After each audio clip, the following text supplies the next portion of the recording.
for some timely advice for people on the hunt for a job. Di?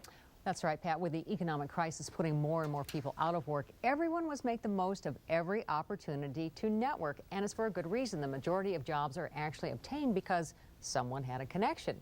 And our next guest says it is crucial to treat every encounter as an opportunity. Stevie Ray, motivational speaker and corporate development, joins us today to talk about, man, the 5 biggest mistakes that we make when we're trying to network. And so, number 1, we don't want to appear desperate. Even though we kind of are. A lot of people, well, if you're taking advantage of a networking opportunity, which should be not just at a networking function, but also at parties and meeting somebody on the street, there's this immediate thought of, oh, I have to turn this into an opportunity. The worst thing you can do is start talking about yourself. You are much more interesting if you let the other person talk. So as long as you keep that prospect of yours talking about their needs, later on you say, you know, I have some thoughts about that. Why don't I get back to you? Instead of saying, hey, I got something. Right, you know, exactly. Let's do it. And then also, number 2, don't do all the talking.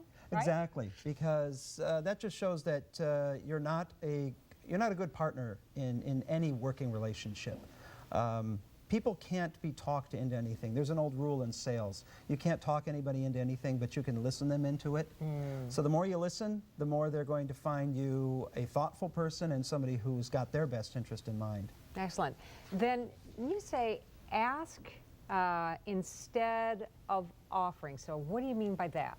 Oh, instead of just offering what you have, you want to ask what they need. Okay. This kind of goes back to the listening thing, is if you start right off with here's what I need, people are inherently self-interested. And say I meet somebody who is who's the head of an HR department or something like that, or somebody who is part of a company. If I say right away, well, hey, I'm looking for something, now that's all about you and not about them. But if you say, well, what kind of things are you running into? What kind of problems are you having down there?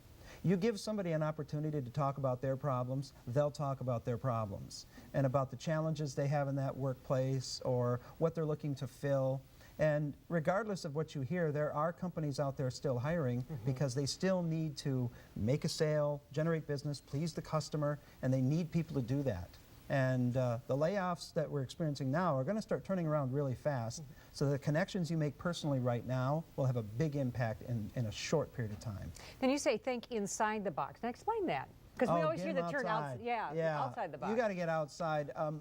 Most people think only in terms of what they were trained to do or what their education is. And that's a very limiting view of yourself, and it keeps you in a very small box. If instead you talk about this other person's needs and you think about what you're really good at, just what you're good at, not what you're trained at or what you've done or what's on your resume. Because frankly, everybody makes decisions based entirely upon emotion. If they like you, they will find an excuse to hire you. And the 5th one is not doing your homework, so you got to do your homework. Oh, you got to learn all about these places.